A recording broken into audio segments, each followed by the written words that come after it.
everyone. Welcome to week 40 of the 52 Licks, another 52 Licks. We're going to try some Jack DeJohnette out today. Pretty cool lick. This is from a concert. I wore this VHS out when I first moved to New York. I brought a TV that had like a built-in VHS tape. Kids, you're going to have to look up what that is. And didn't have cable or any of that. I brought that and my Nintendo 64. I had a videotape of this concert with Herbie Hancock, Dave Holland, Pat Metheny, and Jack DeJohnette. It's a ridiculous concert. And they trade on one of those pretty fast up-tempo tune. And Jack plays a whole bunch of cool stuff. But in particular, this lick caught my ear. Let's check it out.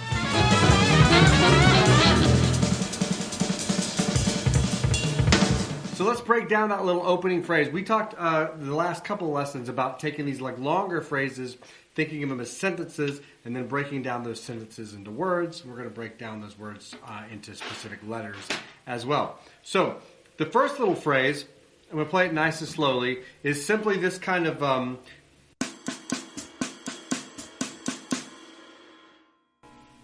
thing. You've probably already played that. This is like stock, to me, this is like stock Tony Williams.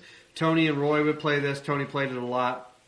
And early on in Jack DeJohnette's career, he was drawing a lot from Tony Williams. You can hear this on some cool Charles Lloyd records like Forest Flower and Dreamweaver. These are like the mid to late 60s.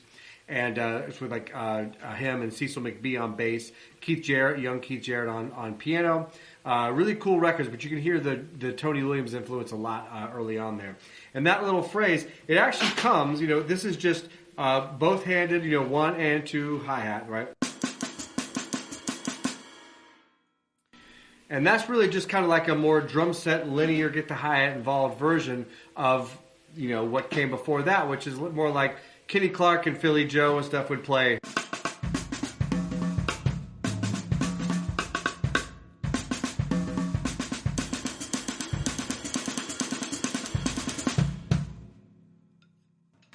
So it's kind of like a quick little lineage of that first set of words. It's the second set of words that compose a little bit trickier of a problem for us. So the next thing he's going to play is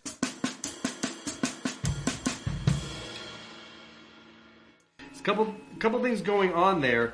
When I hear some kind of linear thing like that, I like to break down each limb and kind of isolate them, and then figure out like puzzle piece wise how they go back together. So the first thing I did is I broke down the ride cymbal, and the ride cymbal is going to be one. It starts when he changes the pattern. It changes on beat 3. So 1, 2. One more time. 1, 2.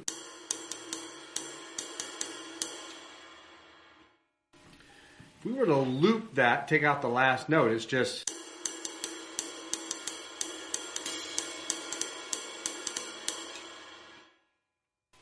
It's just kind of a swing ride pattern in 3/4. So that's kind of an easier way for me to think of it. If we add the hi-hat in with that, it becomes 1, 2, 3. Hi-hat and bass drum. We get that kind of pattern. If I actually replace the bass drum notes with hi-hat notes and loop it, it sounds like this.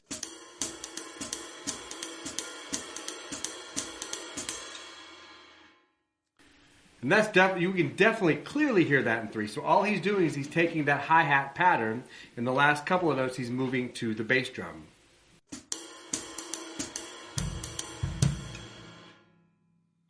And then resolving that little 3-beat phrase right on the downbeat. So that's what's going on in the feet. And then if we add the hands in, if you just take the hands and the both hands, right, it goes.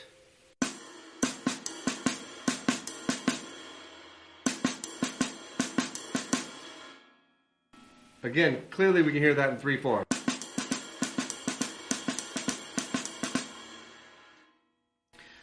So the last piece is weaving all of that together. And again, I like to kind of take different parts of it. If I now just focus on the feet and the left hand, we get.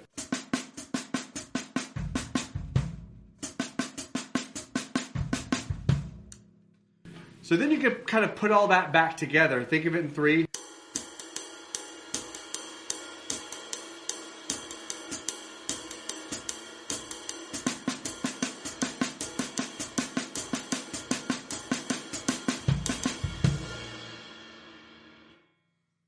So I kind of built it back up in 3, and then I put that little resolution in the bass drum. Kind of an easy way to think of the different words, and then it's kind of easier to put them together. The first word was pretty simple, so we didn't necessarily need to break it down too much. Just talked a little bit about the lineage. But that second word, a little more complicated. That's when we want to drill down to that next level and think letter by letter, right? Syllable by syllable. What exactly is going on there?